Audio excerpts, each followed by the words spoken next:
RK beach వద్ద భోగి పండుగ సాంప్రదాయబద్ధంగా సాగుతున్నాయి. గో ఆధారిత ప్రకృతి వ్యవసాయదారుల సంఘం ఆధ్వర్యంలో వేడుకలు నిర్వహించారు. ఆవు పేడ, ఆవు నెయ్యి, హారతి కర్పూరంతో వెలిగించి భోగి మంట వేశారు. మరిన్ని వివరాలు మా ప్రతినిధి రాజేష్ అందిస్తారు. విశాఖ బీచ్ రోడ్లో అయితే సాంప్రదాయమైనటువంటి భోగి పండుగ అయితే ఈరోజు అయితే ఇక్కడ జరిగింది. కోటి ఆవు పిడకలతో ఇక్కడ అయితే భోగి అయితే కార్యక్రమం ఇక్కడ మంటలు అయితే మాత్రం చేయడం జరిగింది. మనతో పాటు మాట్లాడడానికి మాజీ ఎమ్మెల్సీ మాధవ్ గారు ఉన్నారు. ఆయన్ని అడిగి తెలుసుకుందాం. సార్, ఇక్కడ కోటి పిడకలతో ఇక్కడ భోగి మంటలు అయితే వేయడం జరిగింది.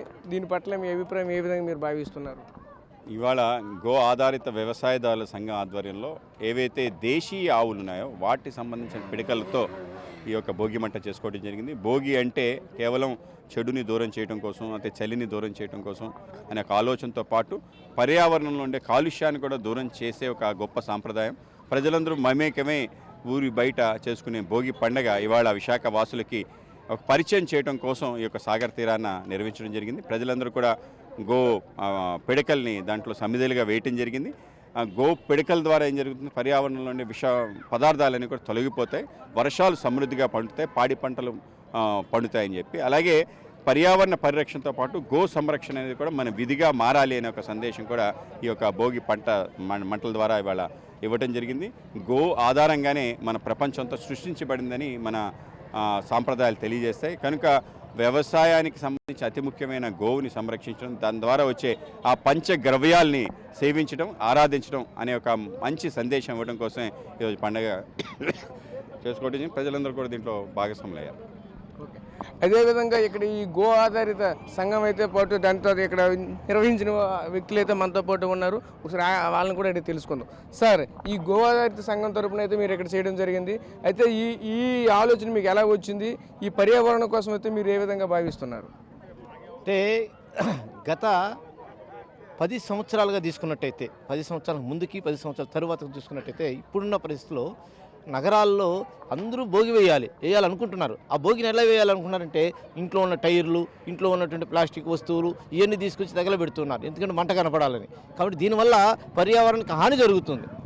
అనేక రకాల రోగాలు, కొత్త రోగాలు ఎందుకు వస్తున్నాయంటే ఈ పర్యావరణ కారణంగా, ఈ ప్లాస్టిక్ తగలబెట్టడం కారణంగా, ఈ టైర్లను తగలబెట్టడం కారణంగా వస్తున్నాయి. కాబట్టి దీన్ని చూసిన తర్వాత గో ఆధారిత ప్రకృతి సంఘం ఒక ఆలోచించింది.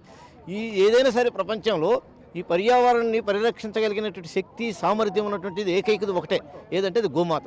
కాబట్టి గోమాత పేడ ద్వారా వచ్చేటువంటి పేడ ఏదైతే ఆ పేడని పూర్వకాలం కూడా పిడకలు తయారు చేసి ప్రతి ఇంట్లో కూడా ఆ పిడకల్ని భోగి మంటల్లో వేసేవాళ్ళు. కానీ అది రాను పోయింది. కాబట్టి దాన్ని మరలా తీసుకురావాలి, మన సంస్కృతిని ముందుకు తీసుకురావాలి, రెండోది పర్యావరణాన్ని కాపాడేటువంటి ఒక వ్యవస్థ రావాలి అనేటువంటి ఆలోచనతోటి ఆవు పిడకలతో మాత్రమే భోగి మంటలు వేయాలని చెప్పేసి విజయవాడలో మొదటిసారిగా ప్రారంభించడం జరిగింది. 1,00,000 ఆవు పిడకలతో భోగి మంటలు వేయటం అనేది మేము ఈ సంవత్సరము ఒక నిర్ణయం తీసుకున్నాం. రాబోయే భోగి ఏదైతుందో కోటి ఆవు పిడకలతోటి మహాయజ్ఞాన్ని మేము నిర్వహించబోతున్నాం. దాన్ని రాష్ట్ర వ్యాప్తంగా కూడా అన్ని నగరాల్లో కేవలము గో యొక్క ఆవు పిడకలు మాత్రం వేసే విధంగానే మేము వాతావరణాన్ని తీసుకురాబోతున్నాం. Okay, right. అయితే ఓన్లీ ఆవు పిడకలతోనే మాత్రమే పర్యావరణం అనేది శుద్ధి జరుగుతుంది అయితే మనకి చెప్పడం జరుగుతుంది. కెమెరామ్యాన్ మురళితో రాజేష్, బిగ్ టీవీ, విశాఖ నుంచి.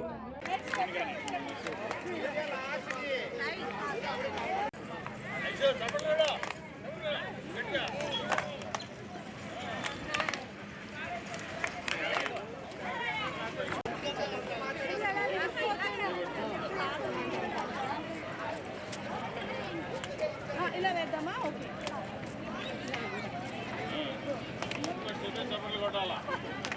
క్లాప్ అంటే ఓకే సార్. 1 2